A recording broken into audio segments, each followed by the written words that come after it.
Hola, bienvenido o bienvenida a bordo, como dice la entradilla de mis vídeos.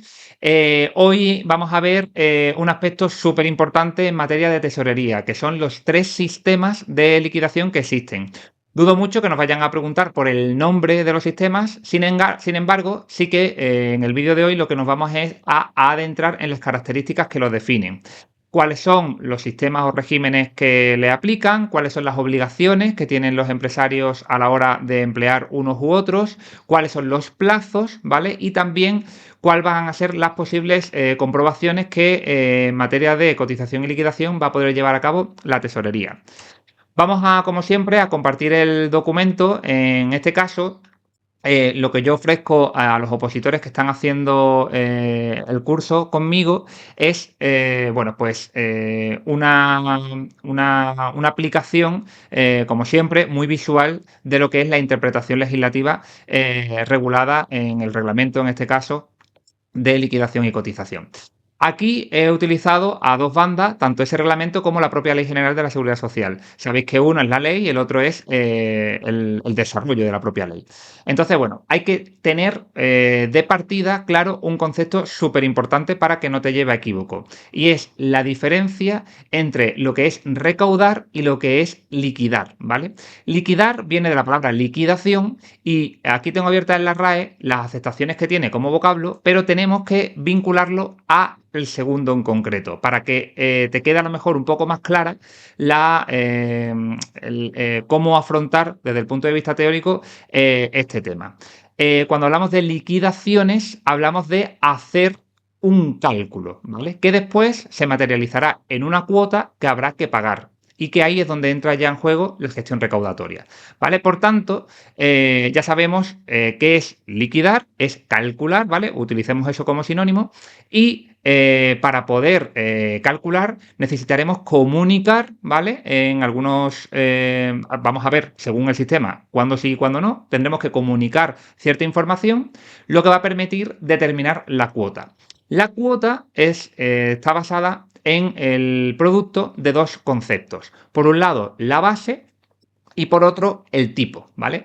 La base de cotización es una cuantía, el tipo es un porcentaje, la cuota va a ser un importe, ¿vale? Entonces, tengamos claro todos esos conceptos, ¿vale? La base es en una tabla, ¿vale? Va a ser una cuantía económica. Sabemos que en el régimen general, pues tenemos una tabla de 11 tramos, los 7 primeros son para las bases mensuales y los 4 últimos para las bases diarias, ¿vale? Pues la base es una cuantía. Lo vamos a multiplicar por un tipo, que es un porcentaje. El porcentaje de la base me va a dar la cuota, que es un importe, ¿vale? Es lo que la tesorería va a recaudar de nosotros.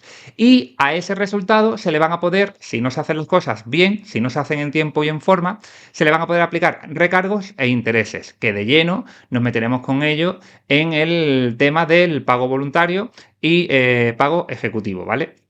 Bien, pues teniendo claro estas premisas, ahora vamos a ver las características de los tres sistemas de liquidación. El primer sistema se llama autoliquidación. Esto es un Juan Palomo, yo me lo guiso, yo me lo como. Autoliquidación, prefijo auto. ¿Quién va a ser el sujeto que realiza el cálculo? Yo. Esa misma persona responsable, ese sujeto responsable del ingreso de las cuotas es el que va a hacer el cálculo. Lo está autohaciendo, ¿vale? Esto es un self-service en el que esa persona lo va a realizar. En cambio, existen otras dos modalidades. La segunda sería el sistema de liquidación directa, ¿de acuerdo? Que aquí el cálculo ya no lo va a hacer ese sujeto responsable, sino que lo hace la tesorería. Pero la tesorería no lo va a hacer de oficio, sino que yo se lo voy a tener que solicitar. Y para solicitárselo, además, le voy a enviar datos que le sirvan de base para llevar a cabo el cálculo, ¿vale? Entonces, bueno, ahí ya estoy dejando entrever qué obligaciones van a entrañar algunos sistemas, pero de momento quédate con lo que aquí al margen se resume, que es quién es el que lleva a cabo el cálculo. Y por último tenemos la liquidación simplificada, que es la que aplica para ciertos subconjuntos de casos, ¿vale? Que ahora vamos a ver cuáles son. Y aquí de nuevo será la tesorería la que realice el cálculo. Bien. ¿Cuándo aplica, ¿vale? Porque es muy particular esta liquidación simplificada, este último sistema? Pues aplica para, yo me lo estudié englobándolo en tres familias. La primera familia los trabajadores por cuenta propia, ¿vale? Aquí entran en juego tanto los autónomos, ¿vale? Del régimen especial del trabajador por cuenta propia autónomos, como los del régimen especial de los trabajadores del mar. Así que, por tanto, no vayas a meter dentro del REMAR los trabajadores por cuenta ajena, ¿vale? Porque solamente aplica a los trabajadores por cuenta propia. Esto es así porque ya en el tema del RETA se veía, y lo puedes ver en el vídeo que tengo en abierto, que se establecen unas bases de cotización en promedio al rendimiento neto anual que van a tener esos trabajadores, y entonces ya está todo premeditado, por así decir, ¿vale? Entonces no hace falta en sí, como vamos a ver en el siguiente apartado del vídeo, que yo le comunique a la tesorería nada, porque ya lo he comunicado de forma anticipada. Entonces, como ya se establecen esas bases, que te recuerdo que se pueden cambiar un número concreto de veces al año, actualmente son 6, ¿vale? Pues aquí no hay que comunicarle a la tesorería nada, ¿vale? Sino que no voy a tener como sujeto responsable de la obligación de cotizar ninguna obligación, ¿vale? El segundo grupo es el de los sistemas especiales. Pues tenemos sistemas especiales de empleados del hogar y sistemas especiales por cuenta ajena, aquí sí es cuenta ajena, ¿vale? Agrario. Bien, pero no siempre, sino solamente durante la situación de inactividad. Pasa algo parecido a lo que te decías con la cuenta propia, que está premeditado. Si recuerdas o si acudes a la ley, en la situación de inactividad, los trabajadores del SEA, del Sistema Especial por Cuenta Ajena Agrario, tienen un tipo del 11,5% aplicado a una base que era la base mínima del grupo 7. ¿Por qué el grupo 7 es tan importante? El grupo 7 es muy importante porque es el último de los que se establecen en las bases mensuales. Decía antes que la tabla de las bases de cotización del régimen general está constituida por 11 tramos, ¿vale? O 11 grupos, en los que los 7 primeros son las bases mensuales y los 4 últimos son las bases diarias. Pues dado que las bases de cotización tienden a ser mensuales, ¿vale? El grupo 7 es el último de ese primer tramo. Pues ese es el que se toma de referencia para aplicarle la cotización con ese 11,5% de tipo a los trabajadores por cuenta ajena agrario. Por eso pasa como con los autónomos. Ya está premeditado, por tanto no va a tener sentido que yo le comunique la necesidad de ningún cálculo a la tesorería. Y el tercer grupo, un poquito menos importante creo yo, sería las cuotas fijas, bien del seguro escolar, que es un epígrafe que no nos afecta en administrativo de la seguridad social, o convenio especial. Por tanto, si tú lo estudias con 3 familias, por un lado, cuenta propia, RETA y REMAR, por otro lado, cuenta ajena del sistema especial de hogar, sistema especial agrario, y el tercer grupo, el seguro escolar y convenio escolar, pues ya tendrías ahí cuáles son los subconjuntos de casos en los que aplica esta liquidación simplificada, ¿vale? Aquí yo de estos 3 sistemas, ¿vale?, que se regulan, me llevo la explicación a las obligaciones que vienen en el artículo 29 de la Ley General de la Seguridad Social y a las facultades de comprobación que va a hacer la tesorería. Bien, pues del artículo 29, que es el que vamos a ver ahora, se establecen obligaciones según cada sistema, ¿vale? Siempre al margen de mi contenido vas a tener el dato relevante del material, ¿vale? Para que, bueno, pues te sirva de síntesis y sobre todo también cuando vayas avanzando en las vueltas, pues tengas el acceso mucho más directo. Bien, en el primer caso del sistema de autoliquidación, lo que hay que cumplir es con una obligación. Esa obligación es o transmitir la liquidación, que es lo que está aquí en azul, o presentar el documento de cotización. Te voy a presentar o te voy a enseñar los 2 ejemplos de cada uno de ellos, ¿vale? Cuando se transmite la liquidación se hace a través de lo que antiguamente se llamaba TC1, que hoy en día se llama RLC, que es el recibo de liquidación de cotizaciones. Y no es más que un documento, como el que estás viendo en pantalla, en el que se informa, ¿vale?, a la tesorería, aquí lo tenéis, recibo de liquidación de cotizaciones, del importe. Es un documento que va a informar una cuantía económica. En este caso, pues una empresa pues va a tener, en este caso, 7 trabajadores, lo indica por aquí, ¿vale? Y te da el detalle descriptivo de cuáles son los distintos importes y el líquido total que le sale en esta liquidación, ¿vale? Sin embargo, si rescato de nuevo el segundo caso, el documento de cotización es lo que antiguamente se conocía como TC2, que a día de hoy se llama RNT. Es una relación nominal de trabajadores. Por tanto, esos 7 trabajadores que aparecían en este recibo de liquidación, ahora los voy a informar uno a uno. Te enseño un ejemplo, lo tenemos aquí. Y aquí la información se desgrana por trabajador, lo tenéis aquí, relación nominal de trabajadores, ¿de acuerdo? Y se desglosa en 2 sitios. Por un lado, las bases de contingencias comunes y por otra, las bases de accidente de trabajo, ¿vale? Entonces, bueno, pues que sepas un poco el nombre de los documentos, que no creo que sea tan relevante, porque aquí la enjundia está en las características de los 3 sistemas, ¿vale? Pero un poco por transparentar esto al día a día en qué consiste, ¿vale? Por tanto, la obligación, pues transmitir la liquidación o documento de cotización. ¿Y esto cuándo lo va a poder hacer? Pues lo va a poder hacer, acordaros, es el sujeto responsable, ¿vale? Esto lo hacía esa persona, ya vamos concatenando características de lo que hemos visto antes con respecto a lo que estamos viendo ahora. Lo va a poder hacer hasta el último día del plazo reglamentario, último día natural, ¿vale? Bien. Segundo caso, liquidación directa. Aquí hay que cumplir 2 obligaciones, no solamente una. La obligación en este caso está relacionada con pedirle a la tesorería que realice el cálculo de la liquidación. Y para ello le voy a tener que enviar datos en consecuencia para que pueda llevarlo a efecto. Por tanto, son esas 2 las obligaciones que tiene que hacer, ¿vale? Le solicitamos el cálculo porque de oficio no lo realiza y le transmitimos esos datos. Bien, pues con esa información la tesorería nos lo va a devolver y aquí el plazo, es curioso, no es el último, sino es el penúltimo. Yo me lo estoy dando de una forma bastante lógica. Si yo se lo mando a la tesorería y la tesorería me tiene que responder, pues lo hago como tope un día antes de que acabe ese plazo reglamentario de ingreso para tener ese margen a poder revisarlo, ¿vale? Si te sirve ese truquillo, yo creo que podría ser acertado para saber la diferencia entre el plazo del sistema de autoliquidación con respecto al plazo del sistema de liquidación directa. Y por último, en el caso de la liquidación simplificada, no aplican obligaciones. ¿Por qué? Porque hemos dicho que está ya todo un poco premeditado. Ya se saben cuáles son las bases que eligieron en promedio esos autónomos, o ya se sabe perfectamente, en el caso que te decía del trabajador por cuenta ajena del sistema especial agrario, pues que va a pagar una cantidad establecida al tipo del 11,5% de la base mínima de cotización del grupo 7. Entonces, como ya está todo un poco premeditado, no hace falta cumplir con ninguna obligación, ¿vale?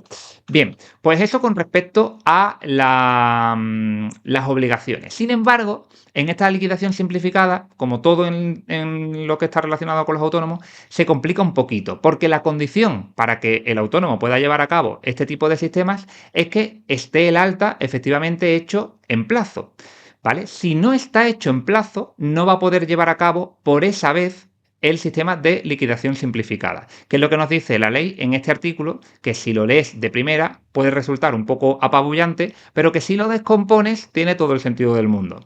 Si el autónomo se encuentra dado de alta, perfectamente puede llevar a cabo el sistema de liquidación simplificada. Si no, pues como no está eso premeditado, hay algo que no se ha hecho en tiempo y forma, lo que vamos a hacer es regresar a las obligaciones que se establecían en los anteriores sistemas y para las siguientes liquidaciones, cuando ya esté todo en orden, ahí sí que no vas a tener que cumplir con las obligaciones, porque ya se te va a considerar que está todo realizado bien y ya entonces por derecho te exonera el sistema de exigir el cumplimiento de estas obligaciones, ¿vale? Entonces, bueno, aquí tienes el esquemita resumen en el que básicamente lo que te acabo de decir. Si está todo bien hecho, sistema de liquidación simplificada y no hay que cumplir con obligaciones. Si no estás dado de alta por esas liquidaciones que te correspondan, sean las que sean, pueden ser una o pueden ser 3, lo que se va a realizar es, sí que tienes que cumplir con las obligaciones porque la tesorería no tiene los datos, la información para hacer la correspondiente liquidación, ¿de acuerdo? Sino que entonces, y entonces, una vez que ya la tenga, de ahora en adelante, a futuro, ahí ya sí que rescatamos la posibilidad de no exigirse, ¿vale? De eximirte del cumplimiento de las obligaciones. Eso es lo que te indica este parrafito, que es un poco denso si lo lees de primeras, ¿vale? No será exigible respecto a la liquidación de las cuotas correspondientes a periodos posteriores a la solicitud, ¿vale? Entonces, bueno, pues eso es lo que trata de explicarnos. Bien. Por último, nos habla que con respecto a estas obligaciones, hay veces, que lo decíamos al principio del vídeo, que se establecen compensaciones, ¿de acuerdo?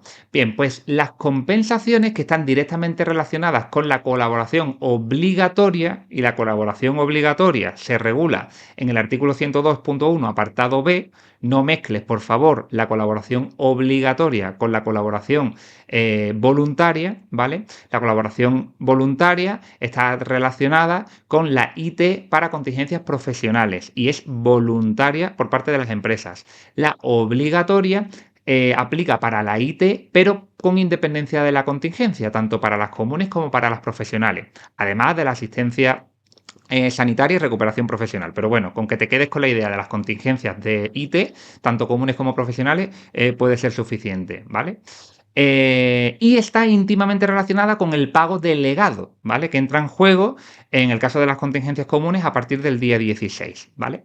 Bien, pues como el empresario en el pago delegado va dándole al trabajador dinero que no le corresponde asumir como empresario, él lo asume durante un tiempo en función a la contingencia, pero en el momento que entra en juego el pago delegado, lo paga por esta colaboración obligatoria, pero no sale de su bolsillo. Inicialmente sí, pero después se resarce ese pago y lo asume o bien la entidad gestora o bien la mutua colaboradora. Bien, pues compensar es justo eso, ponernos al día entre el empresario y la seguridad social para que aquello que yo adelanté como pago voluntario, en la liquidación me lo puedas compensar, me lo quites, me lo deduzcas, ¿vale? Puedes utilizar cualquier palabra, pero la clave es compensar, porque deducciones y tal se pueden prestar a ciertos beneficios que aparecen en la ley en otros apartados y no conviene que los confundas, ¿vale? Aquí he utilizado varios sinónimos para para tratar de explicártelo. Bien, pues estas compensaciones, ¿quién las va a hacer? Pues volvemos a lo mismo. Las compensaciones las hace el propio sujeto, en el caso de la autoliquidación, o la tesorería, en el caso del sistema de la liquidación directa. ¿Quién hace la compensación en el sistema de los autónomos, en liquidación simplificada? Piénsalo, para el vídeo si quieres. Bien, te lo voy a responder. Nadie. ¿Por qué? Porque da la casualidad, que no es tan casualidad, sino que la ley está regulada de esa forma, a conciencia, de que justo esos casos por los que se puede llevar a cabo la liquidación simplificada no aplica el pago delegado, aplica el pago directo. Y eso lo veíamos en el tema de incapacidad temporal.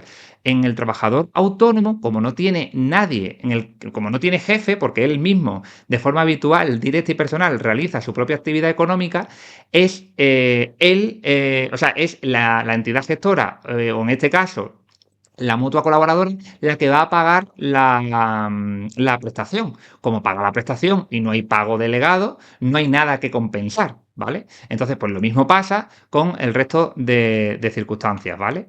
Entonces, ten en cuenta eso, ¿vale? Que en el caso estaba pensando en otro de los ejemplos, el empleado del hogar. En el empleado del hogar tampoco hay pago delegado, en ninguno, vamos, hay pago delegado.